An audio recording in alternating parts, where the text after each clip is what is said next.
幸福人生原来有你，这里是由金世缘酒业冠名播出的大型缘分传递平台金世缘原来有爱。各位晚上好，我是张珊。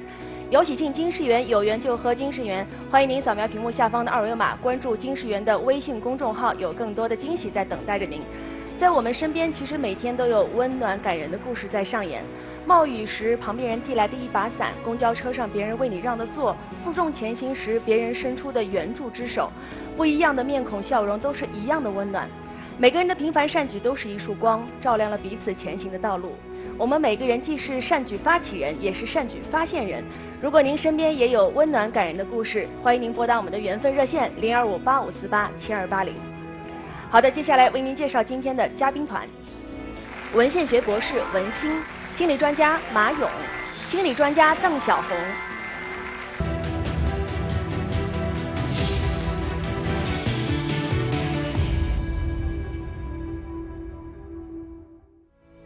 幸福人生原来有你，这里是由金世缘酒业冠名播出的大型缘分传递平台金世缘原来有爱。我们今天故事的主人公是一名大厨，他叫薛启和，他也是江苏援鄂抗疫的一名志愿者。在新冠肺炎疫情发生之后，他勇敢地选择了逆行，前往武汉为抗击疫情的医护人员提供后勤保障。他的好手艺让江苏医疗队的队员们都吃到泪奔。那究竟是什么样的好手艺让江苏医疗队的队员们都争相点赞呢？我们一起通过视频来了解一下。一方有难，八方支援。新冠肺炎疫情发生以来，牵动着全国人民的心。江苏2820名医务人员驰援湖北，夜以继日，连续奋战。他们的健康成了家乡人民最大的牵挂。2月17日，江苏省餐饮协会向全省征集厨师，为百亿战士烹制家乡美食。薛启和第一时间就报了名。千里驰援，心手相牵。2月18日早上，由薛启和带队的江苏大厨团带着20吨食材奔赴武汉，为武汉江苏医疗队21个供餐点、2200名医务人员烹制美食。有的医生啊、护士他们喜欢吃小黄鱼，给他做小黄鱼。早晨我大概6点多吧，我们家2个阿姨他们杀了2000多条小黄鱼。红烧小黄鱼、盐水鸭、烩蛋饺、糖醋大虾、清蒸鲈鱼。尝到了家乡味，江苏援鄂医疗队的队员们纷纷给出了最高赞美。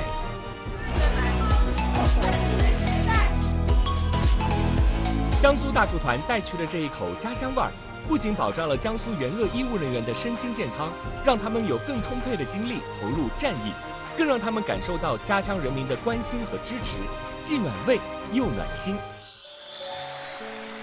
我们今天也把刚刚短片当中的薛启和大厨请到了我们的节目现场，欢迎薛大厨，欢迎你来做客我们节目。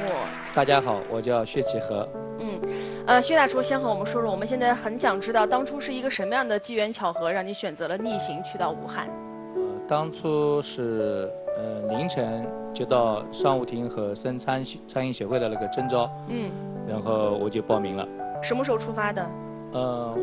我没想到那么快，我大概是1点多接到通知的，然后大概半个小时就定了，然后后面的我就给我身边的几个朋友稍微交代了一下，然后他们就给我捐的口罩呀、防护服呀，就正常的，包括酒精，在这里要感谢我们。名字就不说了，感谢我的捐东西的好朋友啊，谢谢。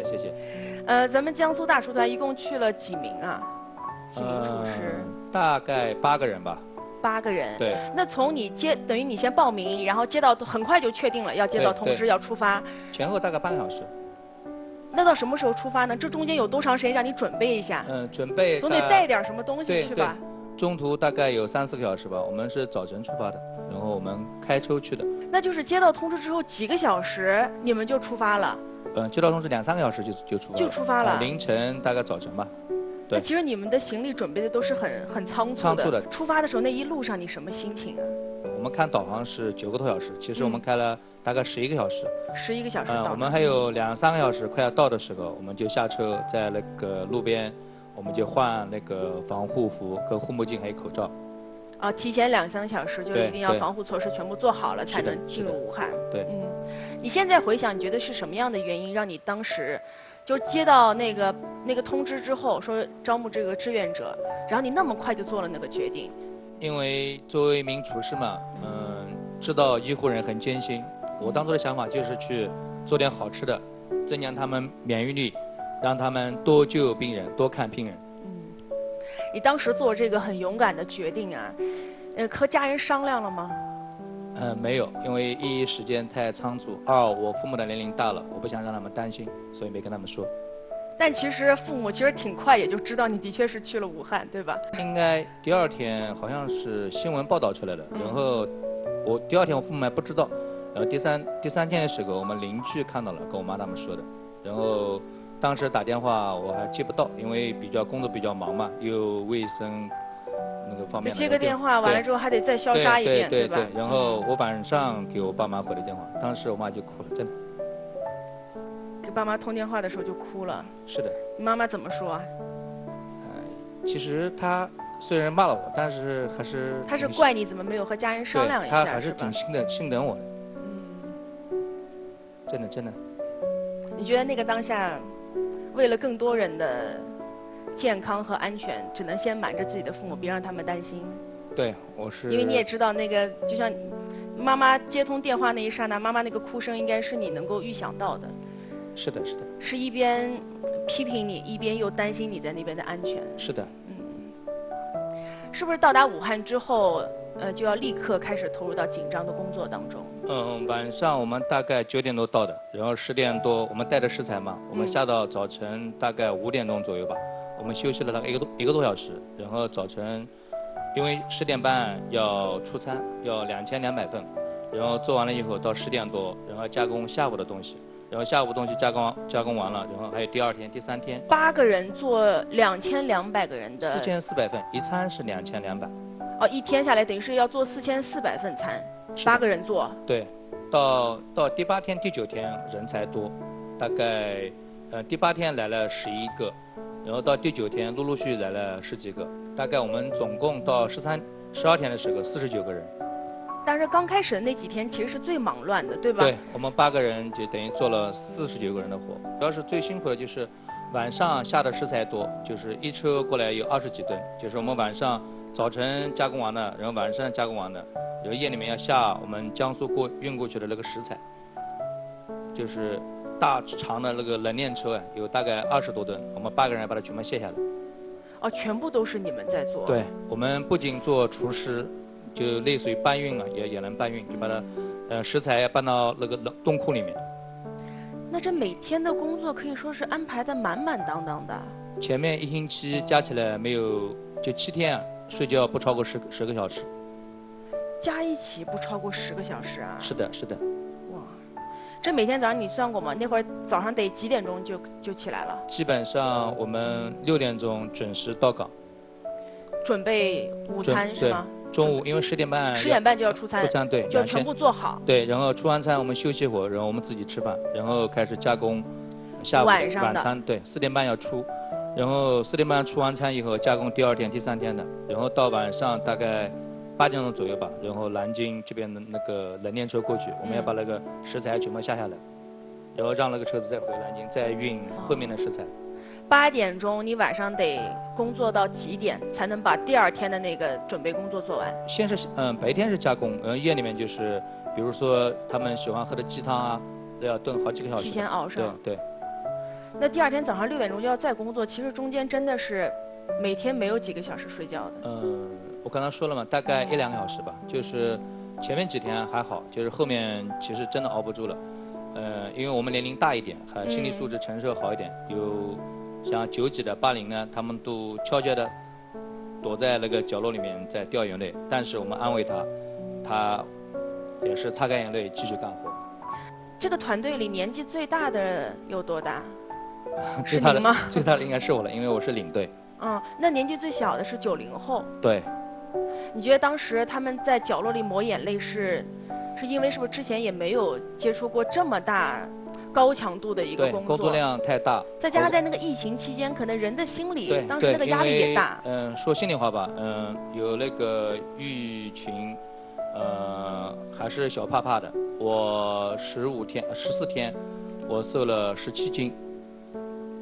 14天瘦了17斤，对，哇，这一天就1斤多的肉往下掉呢。是的，是的，减肥成功。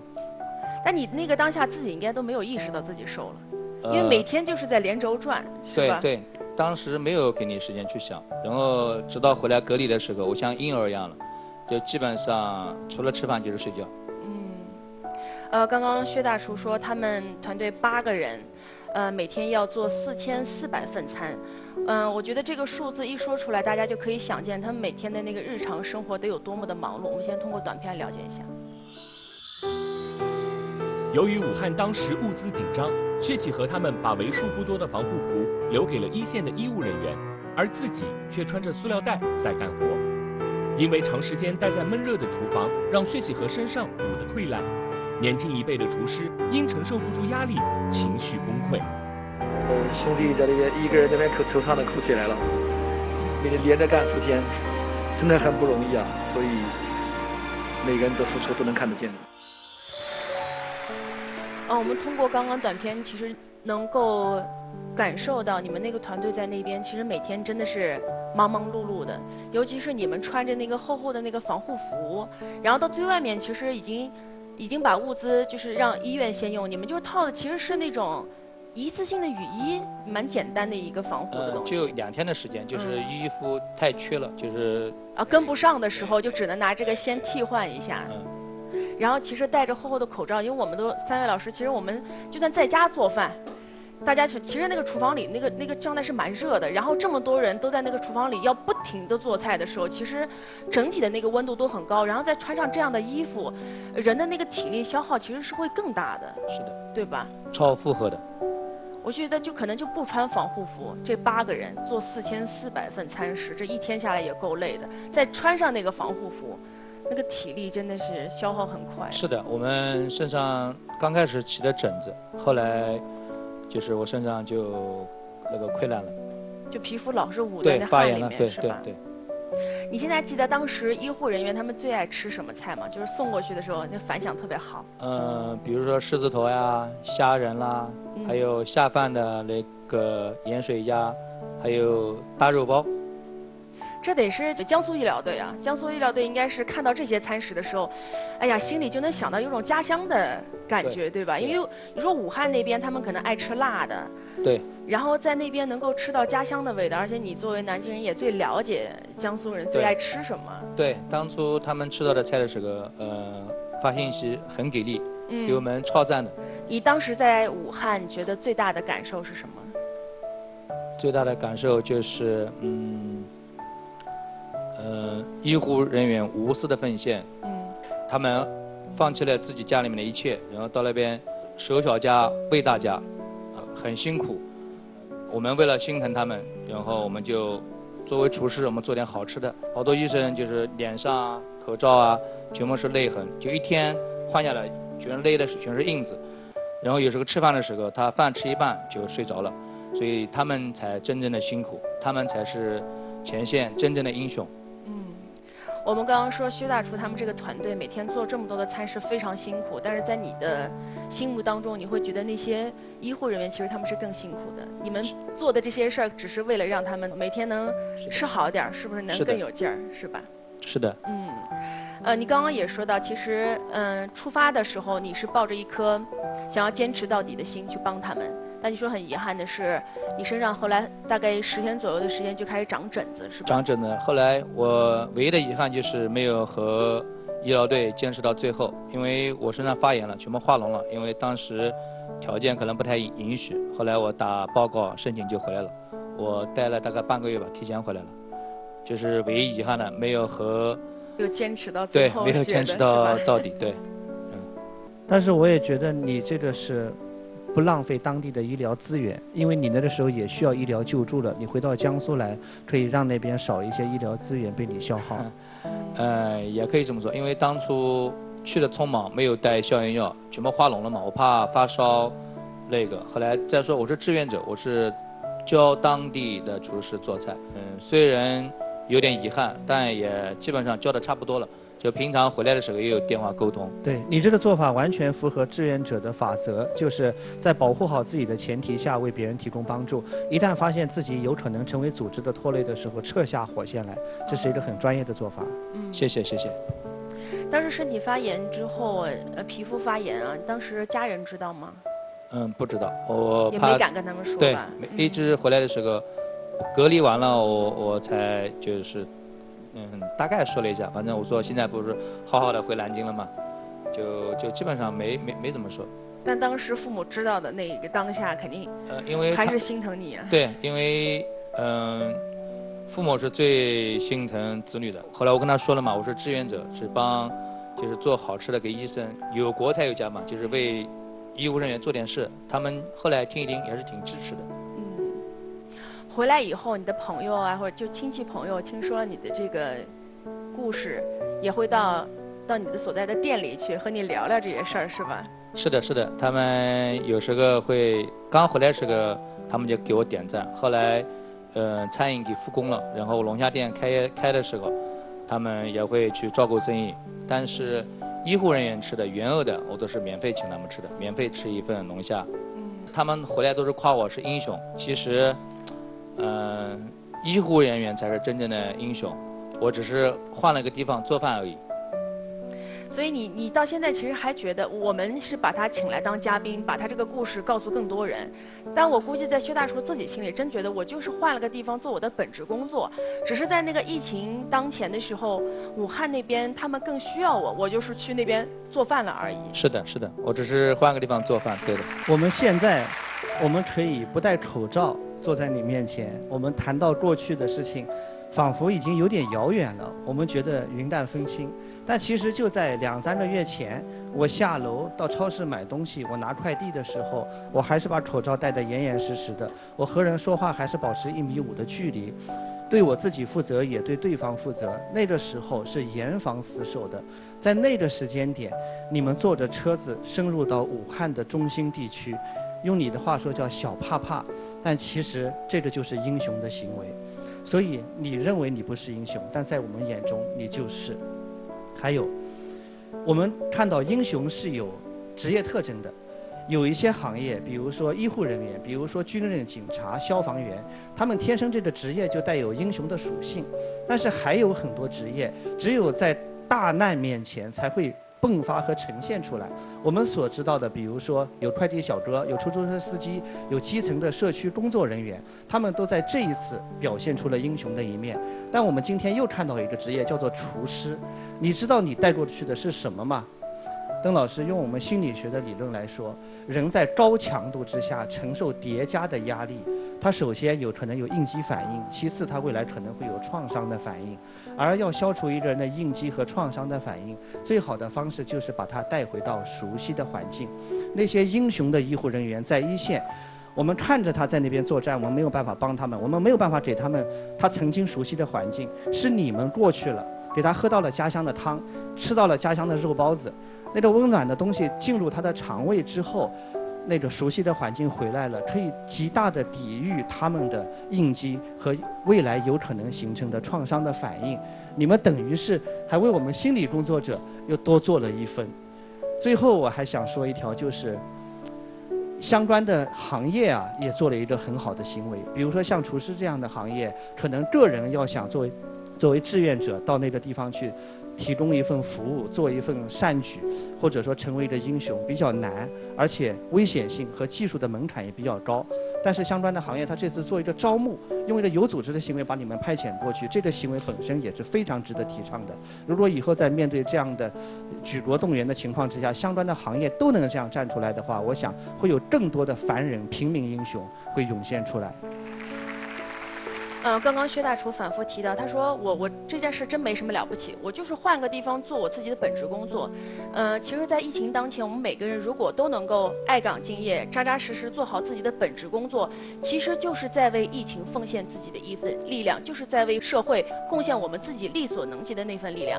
刚刚马老师也提到，除了这个江苏大厨之外，其实还有快递小哥、网约车司机，他们可能都是我们日常生活当中我们认为的平凡人。人，但是在疫情发生之后，我们会突然发现他们一下子好像变成了我们身边的大英雄，他们的身上发生了很多温暖感人的故事，带给了我们很多的力量。我们也准备了视频给大家了解一下。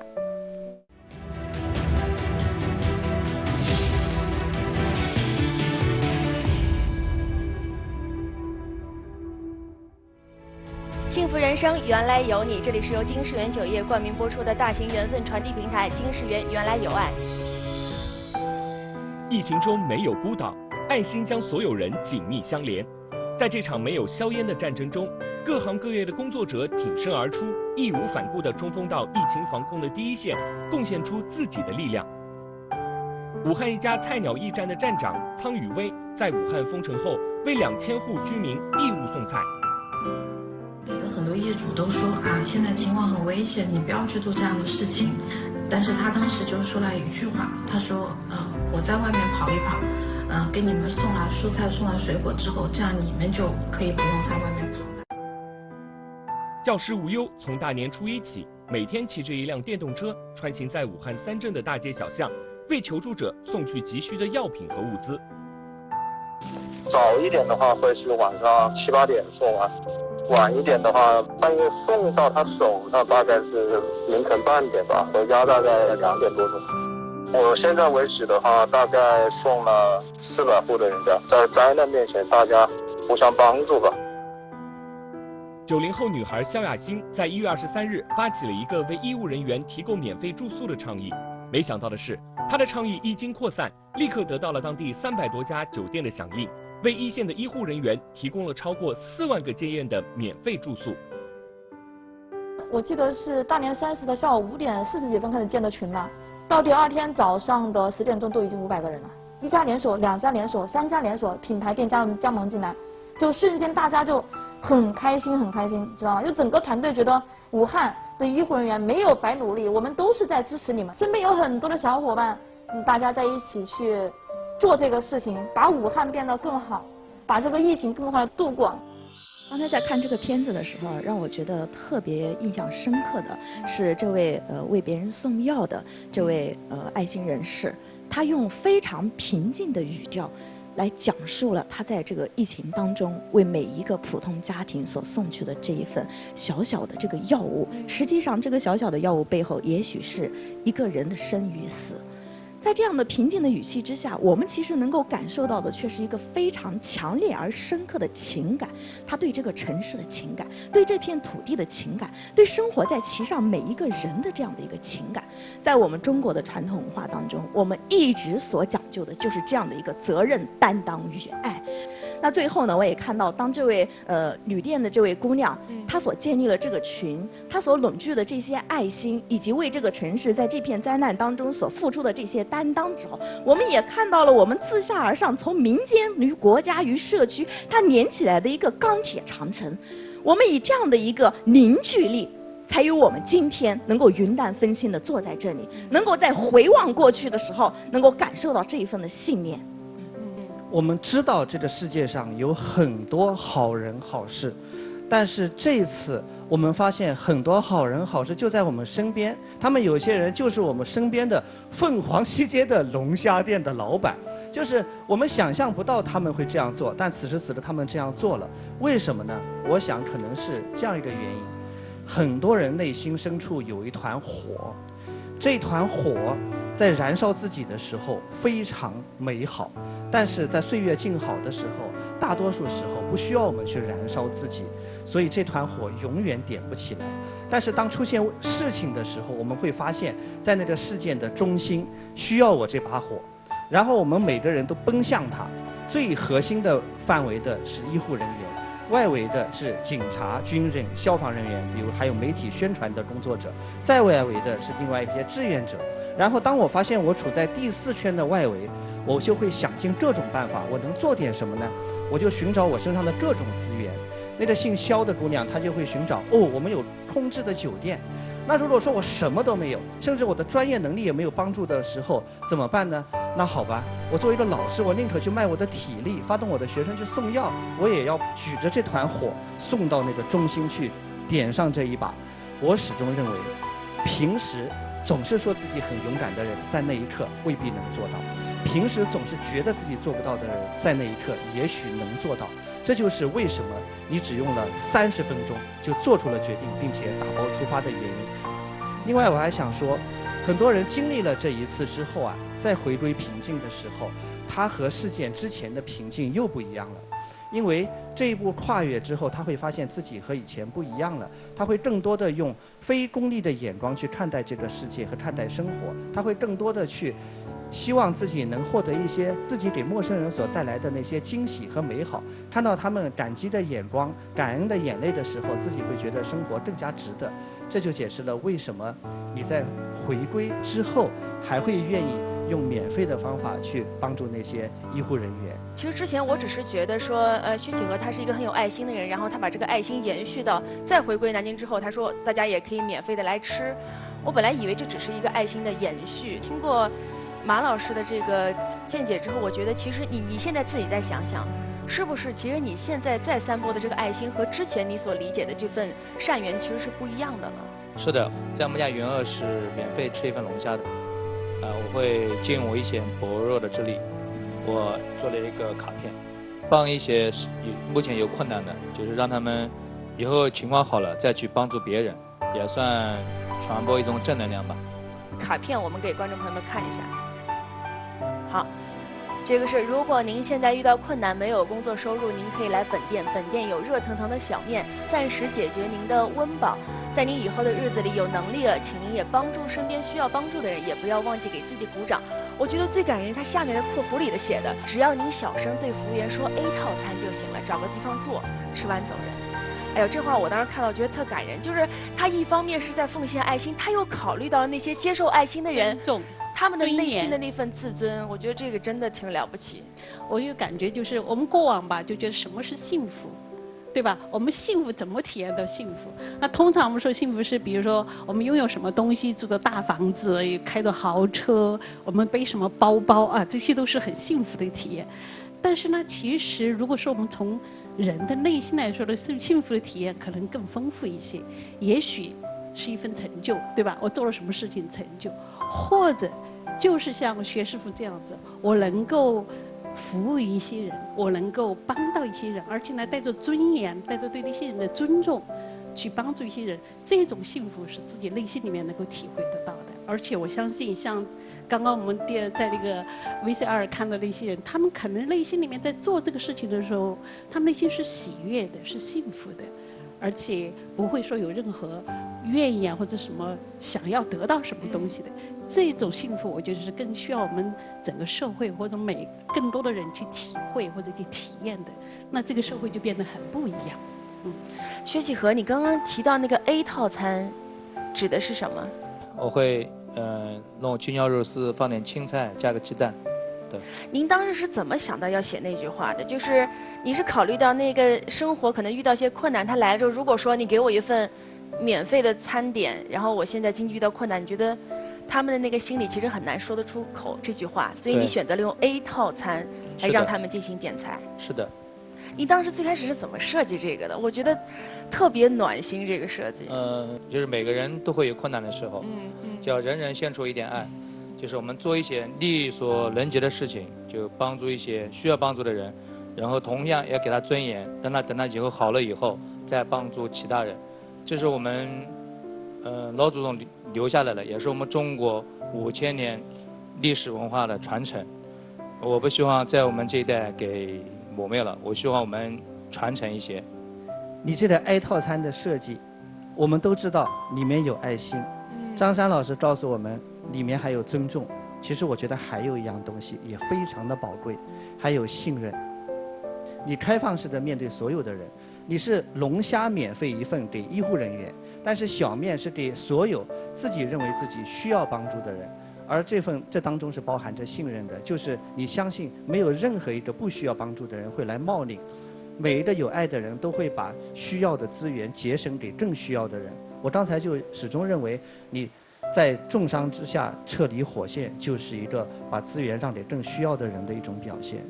是的，还有到我们家来吃面条多付钱的，他就说留给一些，就是让人家需要的人。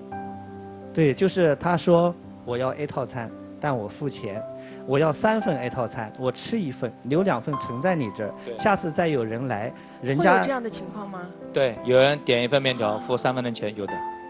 因为我们有过这样一个公益性的设计，就是我们在那个做一个开放式的一个柜子，然后里面放一些快餐，放一些矿泉水，这些是给那些需要帮助的人，你可以来领。但是最后发现这里面东西越来越多，有人不是来领，他是往里面放，是往里放。对，所以你这里不只是你自己做了一个慈善者，你还成为一个慈善平台。我这个可能不叫慈善，就是尽自己的能力所及，真的。就刚才讲，他们好多人到店里说我是英雄，我就跟他们讲，我说真不是我是英雄，我说前面1线医护人员才是真正的英雄。我还是那一句话，我只是换个地方做饭而已，真的。你觉得你不是英雄，我们觉得是；你觉得你没做慈善，我们觉得是。这就是英雄和慈善的最高的境界。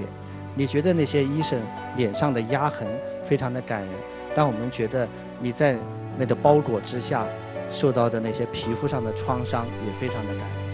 我觉得您在整个的这件事情当中所表现出来的这种平静，我觉得特别打动人。您始终是用一种特别淳朴的、干净的、纯粹的情感来讲述这件事情。我们中国有一句话叫做“善而育人之，则为下矣”。就对您来说，这样的一份善良是从您的内心自在地生发起来的。您并不以它为您的一个标签，但它却成为了你生命的一部分。尤其是您在做这个牌子的时候，我觉得特别感动的是，您在这个牌子里所融入的，您对他人的这种感同身受，对于苦难的感同身受，对于弱者的感同身受，它其实是您骨子里的一个高贵，是您骨子里的一种纯粹的情感。我们每一个人在世界上可能都在寻找着一种生命的意义，所谓的价值感，而这些价值感，人类价值感的最高形式就是真善美。谢谢您，让我们看见了这一幕。我想，薛启和，你最初在写那张卡片的时候，包括想让那些经济上、生活上遇到困难那些人来免费吃一份 A 套餐的时候，你没有想这些人得到帮助之后是不是会反过来对我说声感谢？这不是你的出发点，你只是单纯的想帮他们。但你后来其实发现了没？会有人点一份 A 套餐，然后他付了3份的钱，然后说等于我为接下来可能会来到你店里的2位需要帮助的人把他们的钱付掉。是的。你有发现这个爱心其实已经传递下去了。虽然你的出发点并不是希望他们能够对于这份爱心有所反馈，可是人们就是这样的，当你接收到别人的一份爱心的时候，你会不自主的把这份爱心也传递下去，然后每一个爱心传递下去之后，你会发现整个社会的文明程度都会变高，每个人的心中都是暖洋洋的。就像刚刚老师们也提到，每个人的爱心在那个时候聚在一起的时候，你会发现这个力量很奇妙的，它会变成聚是一团火，散是满天星，然后你会发现我们生活的整个社会哪里都充满着温暖的力量。现在这件事情已经对你来说已经告一段落，你现在已经回归到自己的日常生活当中。你现在回想整个的这段经历，你觉得你当初的这个决定给你现在生活带来最大的改变是什么？或者说你现在最大的感受是什么？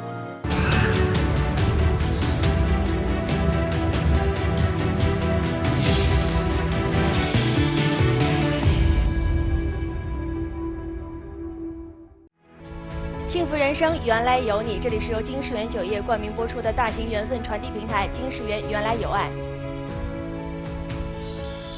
以前我对美只是用外表或者是内在美，没有真正的体会到医护人员在大难年前他们没有临阵脱逃，或者冲在第一线，然后我们点燃了内心一团火，就大家做一些力所能及的事情，这个也许就叫真正的美吧，真善美。今天啊，3位老师，包括我听完你的故事之后，都觉得其实你就是我们身边的大英雄。我觉得疫情发生的过程当中，我们可能把更多的感谢都，说给了那些医护人员听，说给了那些交警大队的队员们听。但是其实我们更应该把这些谢谢说给我们身边的这些平凡人听，他们可能就是像薛大厨这样的一位厨师，他们可能就是网约车的一名司机，他们可能就是我们身边每天都会看到那些快递小哥。我们要借由我们今天的这期节目，向我们身边这些无私奉献、不求回报的平凡人致敬，谢谢你们。好的，感谢您收看今天的金世缘原来有爱，我们下期见。